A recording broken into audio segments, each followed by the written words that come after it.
So what we're going to talk about this week is how you can make your selections even better so that you can make selections from a whole bunch of different images and bring them together into a new file and create what you're going to call a new object. All right, so I have a couple of files that you can download to follow along with these practices if you want. The first one I'm going to work with is Southern Nights. So what I want to do in this video is talk about the feather option. Right now, what we've been doing with Photoshop and making our selections is we've been making a selection, and when we copy and paste it like you did for your deconstruction project, it copies and pastes right up to the edge of your selection, right? So here I've closed my selection, Control J, and I'm going to that paste it onto another layer, and I'm going to turn off this layer, and that's exactly what we see. It took right up to the edge of my selection, nothing more, nothing less. So now I'm going to go back to my layers panel, go back to my layer 0, which is my background, and I still have my polygonal selected, but this time I'm going to go up to the feather field. So this is where I'm going to put in a feather, and as an example I'm going to put in a feather of 10.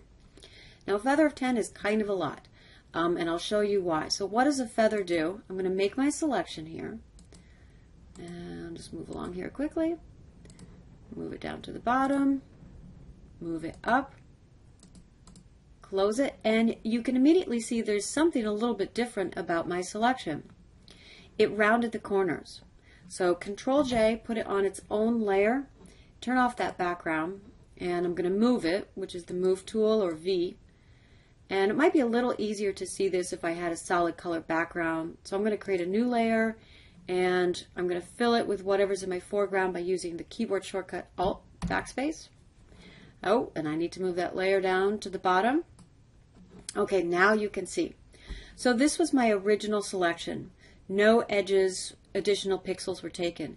In this selection here, when I had my polygonal tool, and then I went up to the feather field and I put in 10, and I made my selection, what Photoshop did was it took 10 additional pixels beyond my selection, but it didn't just take them. They're taken and then they have a gradient of opacity on them. So by the 10th pixel, it's at 0% opacity. So it's a fade out basically. But it also did that for 10 pixels moving into my image as well. So this would create kind of like a vignetting, which is not really something that I think you'd want to have in this project. If we look back over at those past student projects here, we can see that everything is pretty sharp. Our edges are sharp. We don't really see any sort of vignetting. But the edges are maybe kind of soft. And so when we do want to work with a feather, we want to have kind of a small number. So let's go back and just do this one more time. I'll turn off these layers. On my layer 0. And this time I'll change my feather just down to, let's say, 2. Not 20, but 2. And I'll make that selection again. So what we're looking for again is just a small feather value, and again the feather is Photoshop just taking a couple of extra pixels and it's adding them with a gradient of transparency. So Control J, and I'll put this out on its own layer, turn that background on.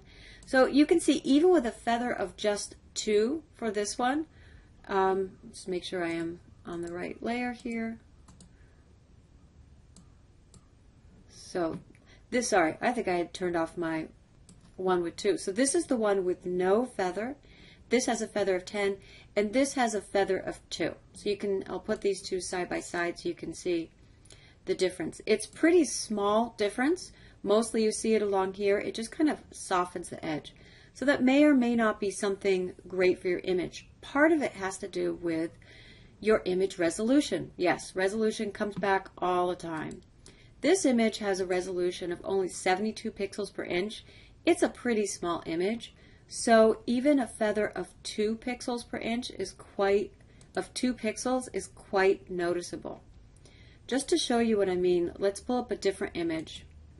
This is an image, let's image size, that has a resolution of 300 pixels per inch. It has a lot of total pixels in it. And I'm going to do the same thing. I'm going to zoom in and I'm going to make a selection around my window here. I'll take a polygonal. And so what I was showing you before, I'm making a pretty bad selection here because I'm trying to go quickly. What I was showing you before was the process is normally you pick your selection tool, you go up to the options bar, and you add your feather, then you make your selection. So I'll do Control J here so we can see this and then move it out.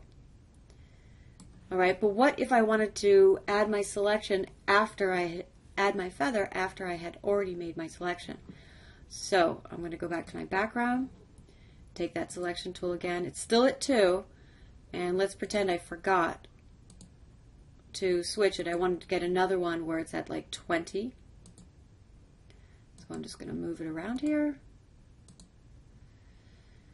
And again, moving pretty quickly. All right, closing it up. And if I add it up here, if I go to and I add 20 after the fact, it doesn't work. Oh, I just deselected without meaning to, so I'm going to go back in my history panel and choose polygonal. But if I right click and I choose feather after the fact, now I can add an additional amount of feather. So kind of a funny little features there. But so now I'm going to add 20, and you can see it kind of softens things. Control J. So I'm going to do the same thing, create a new layer, put that layer at the bottom, and fill that with a color so you can see. So here is that feather of 20 on this image that's higher resolution, and you can see it definitely creates like this vignetting. It's soft, but it's not as much as we got in the Southern Nights, and that's because the image is a higher resolution image. Here this was a feather of just 2, and I'm going to zoom in, and you can see this is kind of what we're looking for. We just want a really soft amount, just a tiny amount, just to kind of soften the edge so it doesn't have that hardness. Now if I created my selection and I had a little bit too much, I want to make sure I'm on that layer. So I'm going to use my move tool, and I have auto select on, so when I click on it, it clicks the correct layer for me. Now I'm going to take my eraser, and I should probably be a little bit more zoomed in. I take my eraser tool, and I can go and refine that selection even more. So I'd still call this non-destructive even though it's erasing, but because it's a selection on its own layer, and I'm not erasing from the original background layer. So now I could go and I could touch up the edges even more. The eraser tool also works with opacity, and also you can choose the kind of brush that you want to have. So you could have a soft edge, a hard edge, and you can change the size like this, or as I mentioned in earlier videos, with the keyboard shortcuts of the left and right square bracket keys. I think those work really well for being able to kind of work and not having to move your eyes away. Okay, so that's pretty much what I wanted to cover here. So just as a brief summary, normally when you're using the feather tool, you first choose your selection, go up to the feather field, put in a small number of maybe just like 2 or 3 pixels. Anything larger than that is going to create a vignetting effect. So if you want that, then you go for the bigger feather. Make your selection. I'm going to click down here, go make my selection, just make a fast little selection. If I forgot to add my feather at this stage, if I wanted to add it, I would right click and choose feather. I'm going to cancel that. And then after I've made my selection, and then I could paste it onto another layer, if I need to touch it up again, I'm going to use the eraser tool. Okay, and then in the next one I'm going to talk about how we can go up here and we can use the select and mask to refine our selections even more.